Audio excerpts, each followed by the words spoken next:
Therefore, we also, since we are surrounded by so great a cloud of witnesses, let us lay aside every weight and the sin which so easily ensnares us, and let us run with endurance the race that is set before us, looking unto Jesus, the author and finisher of our faith, who is for the joy that was set before him endured the cross, despising the shame, and is set down at the right hand of the throne of God.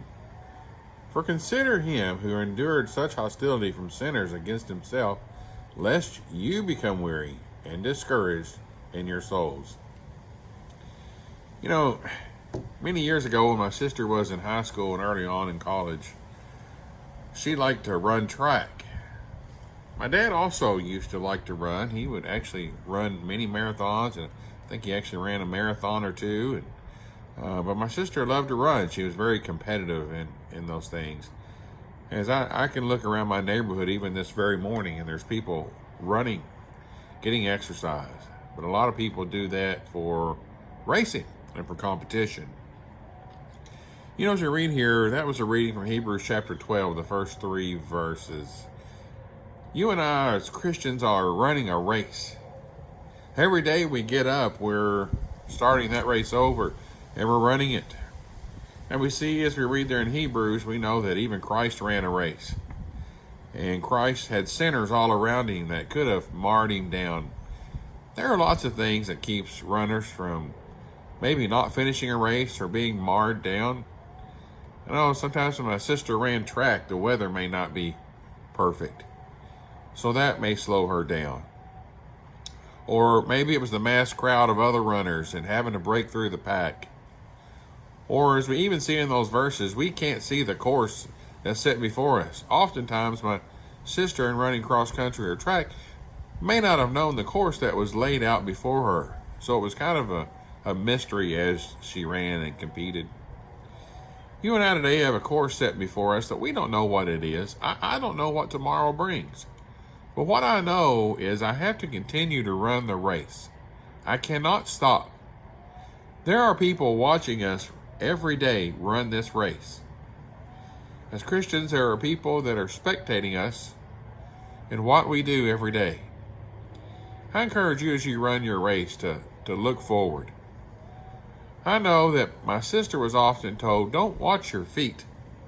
Don't look down and watch that because you'll trip and stumble. Look far ahead in the distance on where you want to go and where you want to end up. I want to encourage you today to try to look down the road. Look past this environment we're in now and look in the future and set your sights for that. As I've talked to you in lessons before, have some goals, have some things that are obtainable to reach to. You today, as you're watching this, are running a race. You're running it for Christ, and there's people spectating you all around. There are those spectators or sinners that are looking to drag you down. They don't want you to win the race. They want you to be a spectator, as a matter of fact. That's their goal. But what they don't know is our goal is we want them competing in the race. You know, it's hard. I've often thought about running, and many years ago I ran a little bit. I never really liked it. But you know, when you're out of shape and you haven't ran before, or maybe you've stopped running, it's hard to get started again. You have to condition yourself and work your way up to it. So we as runners, we want to take those spectators and condition them and get them into running. It may be something that they enjoy. I'm not talking about actually physically running, but I'm talking about the race we're running for Christ. Our life for Christ. You know, I encourage you to be strong and support others.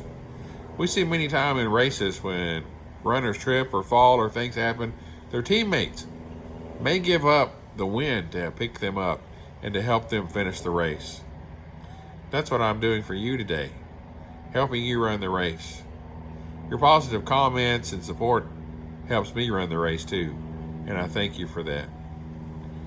Listen, thank you for tuning in today, and hopefully we'll continue to bring you some words of encouragement as maybe you're in your homes or in your workplace and things seem to be quite a bit different now. So run the race, run it hard, and know that you have support. Listen, I'm Craig Emery with South Trail Church of Christ. Have a good day.